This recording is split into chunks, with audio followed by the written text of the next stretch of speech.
Welcome back to the morning show here on Arise News. Joining us now is our second guest, as it were, Babatunde Gbadamosi, politician and gubernatorial aspirant for Lagos State. Welcome to the morning show. Good morning, Dr. It's good to see you. It's nice to be here. Yeah, Good morning, welcome. sir. Thank you for joining us. Now, I know you want to be governor of Lagos State on the platform of the ADP, African Democratic Party. Yes, indeed. Now, before we talk about politics, let's step back a little and talk about what you do originally. You are into real estate. Yes. Real estate development. Now, why do you want to abandon that? You seem to have a good operation with Amen Estate, right? That's the one you manage? Yes. Yeah. So why do you want to abandon all of that and go into politics? It's not entirely abandonment. It's an extension of what I do. If you think about it, real estate development is about reformatting the environment, if you like. You know, in our case, it's a blank slate. There's nothing in Lagos. I know we like to beat our chests and, you know, pump up our reputations and say, yes, we're good. Lagos is the biggest city in Africa. It has the largest population. It has the biggest economy and so on and so forth. But do you know what? You have to actually take Lagos out of the West African context and start looking at other African cities, like as small as Kigali, as small as Accra even, Pretoria, Johannesburg, Nairobi. You know, when you start looking at the quality of life in Lagos on a per capita basis, as against all these other cities, you realize that we're actually way far behind where we ought to be as a state. So what is the solution? First of all, nurture, I believe, trumps nature in some cases. Nature is great because it gives you the basics, but then if you don't have the right nurture, then what happens is, you know, you lose all the advantages that nature may have given to you. So we haven't nurtured our environment, we haven't nurtured our state, and that's what I do. That's my job. You know, I take the environment, I make it conducive for human life, and right now Lagos is not conducive.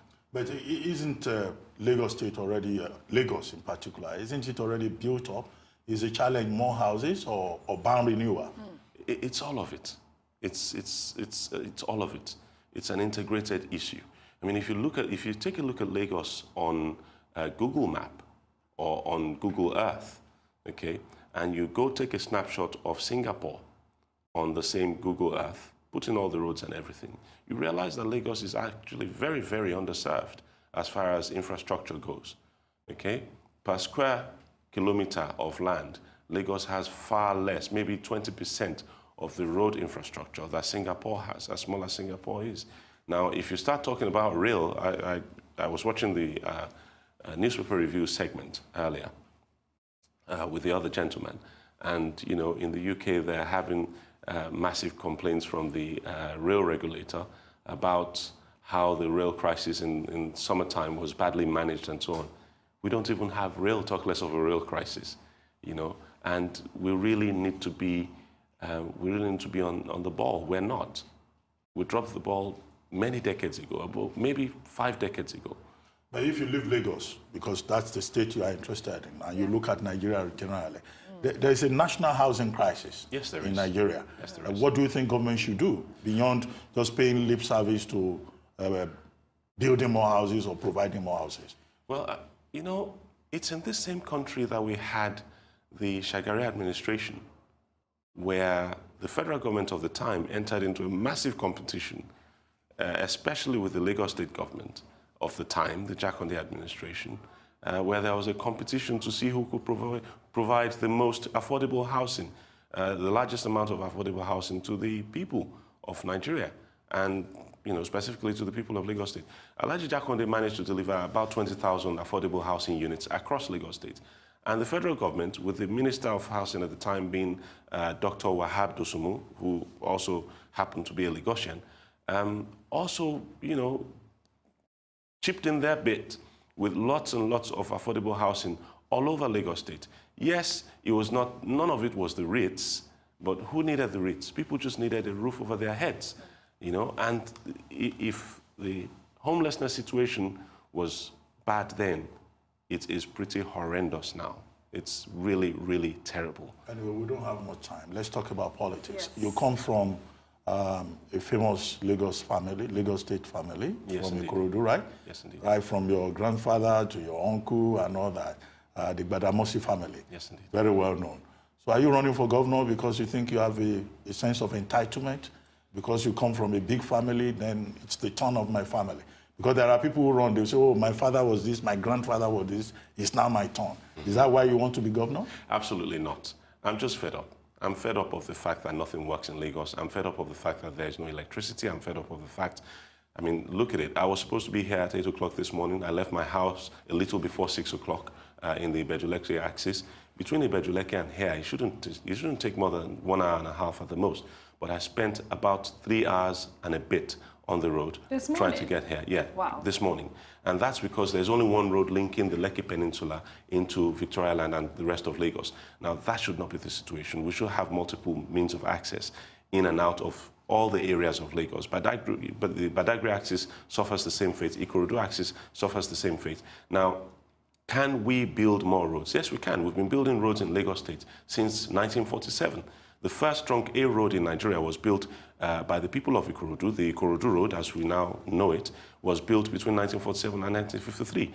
Do I feel entitled because my family has a big name and so on? Absolutely not, no. I'm just tired. I'm tired of not having electricity. I'm tired of not having water. We live in water, and yet there's no water running through the taps of ordinary Lagosians. Can we do it? Yes, we can. I've proved that at Amen Estate. I've provided electricity for the last 8 years for about 300 families consistently without interruption for the last 3 years. Water, security, good roads, drainage, all of this we've done. I don't want you to on a advertise small... Amen No. Estate. I'm just saying. We'll give you an invoice for advertisements. You will. I'm just saying, without collecting taxes, a private sector organization has been able to do that, albeit on a small scale. Okay, we've not been collecting any taxes, charges, levies, rates, or any sort of monies aside from the traditional perfunctory service charges that we would normally collect from residents. Apart from all, we haven't collected all these rates, and yet we're able to provide this. So what is government doing? I don't get it. I'm nonplussed. Okay, so besides the infrastructure, security and water and all of these things that you've just said, what are you going to do differently when you get elected as governor? Well, there's this little problem that we have of human capital development. It's the elephant in the room. Okay, the civil service is messed up because people are not being paid a living wage, not just a living wage. People are not being paid for their time. You know, you're working at Arise TV now, and you're happy because you're paid. Yes, I'm happy I'm being You're happy because you're being paid more than a living wage. Okay. You know, you're happy to get up in the morning, go to work, you know, and you're not going to be asking for brown envelopes or white envelopes or envelopes of any kind. Okay. Okay. Unfortunately, civil servants in Nigeria in general and in Lagos State in particular, we focus on Lagos now, are not able to afford that luxury. They go to work because it's the only thing available. It's the only sort of job security that they have. But do the wages make sense? No, they don't. And that's why you find all sorts of clogs in the system, all sorts of toll gates in the system, so to speak, okay? And the reason is because people are very badly paid. Civil servants in Lagos cannot afford to take their family on holiday just off their salaries. They can't afford to pay their own rent. They can't afford to pay their children's school fees. You'll be surprised to know that many of them have children going to schools abroad. Exactly. So the question I'm not surprised. I'm not surprised at that. I know that there are other ways in which they leverage the system. They game the system, so to speak. And it's the general public that suffers for it. It's our governance that suffers for it. You were in the PDP. Yes, I was. Now you moved to a smaller party, the ADP, did. at a time when the PDP appears to be resurrecting and luxuriating, so to speak. At the national level, yes. Will you not have been better off running for governor on the platform of the PDP? Why did you leave the PDP? All politics is local. All politics is local. And in Lagos State, the PDP is dead, irregardless of what anybody says. The chairman of the PDP, recently crossed over to the APC, proving my point that the APC and the PDP are one and the same party. They're not, there's no substantial ideological difference between the two parties. And I came to the conclusion after several years in the PDP that the top leadership of the PDP are not interested in winning elections in Lagos State. And that's been proven over several election cycles since the Fourth Republic began. Real quick, what do you think about the electoral process? Do you think it will be free and fair? Right No, now? it will not be. Okay. It will not be unless, there is some kind of pressure on INEC as it's currently constituted. The situation where we have the niece of the president as an INEC, a very senior INEC commissioner, is not tenable in the very least. Okay, a situation where you have the INEC chairman coming from the same zone, the same geopolitical zone as the president, is not tenable. This is the first time that has ever happened, and you can already see indicators. Okay. Going from even the statistics of PVCs collected, the allegations by INEC that several million PVCs remain uncollected in the south and especially in Lagos State. Okay, it doesn't make sense that INEC will be saying that. I think it's quite disingenuous of them. How do you hope to displace the APC's hold on Lagos State? I mean, the APC in Lagos seems to be entrenched in spite of their internal squabbles. This is very and true. ADP is relatively unknown. This is very true. But I'm banking on Lagosians themselves. Okay, this is the Lagos where an Otedola was elected when it was clear that it was either going to be an Gbadamosi or a Sarami, or even for that matter, the Yomi Edu that emerged out of that crisis. But guess what? Lagos State elected a majority SDP House of Assembly and elected an NRC governor. That happened in Lagos. So I'm banking on the quirkiness of Lagos politics, the historical quirkiness of Lagos politics, and the political sophistication of the people of Lagos to get us into office. At a time when you have a godfather, I don't have a godfather. Who is in charge? No, I'm not saying you have a godfather. I'm saying that there is a godfather of politics in Lagos State. Everyone acknowledges it. Persons who have appeared on this program, they say it. You think, what's your strategy to reach out to the people for them to be able to say, you will do better than Ambode or whoever? That's one of the reasons why I'm here. You know, the people of Lagos, I want to tell you this. Okay.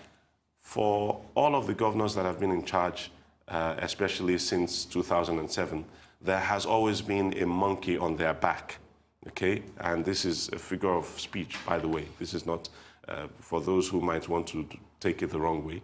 It's a figure of speech. There's been a monkey on the backs of the two governors that have been in charge since 2007.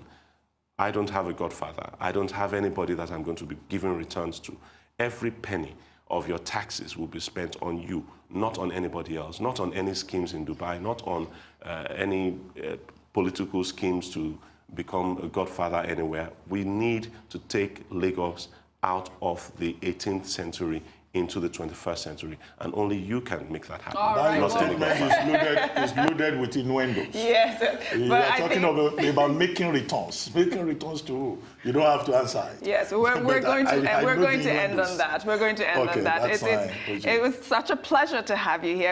I wish we had more time. I'm hoping that we'll have you come back so we can talk more on Lagos politics. It's been a real pleasure. Thank you so much. Thank you.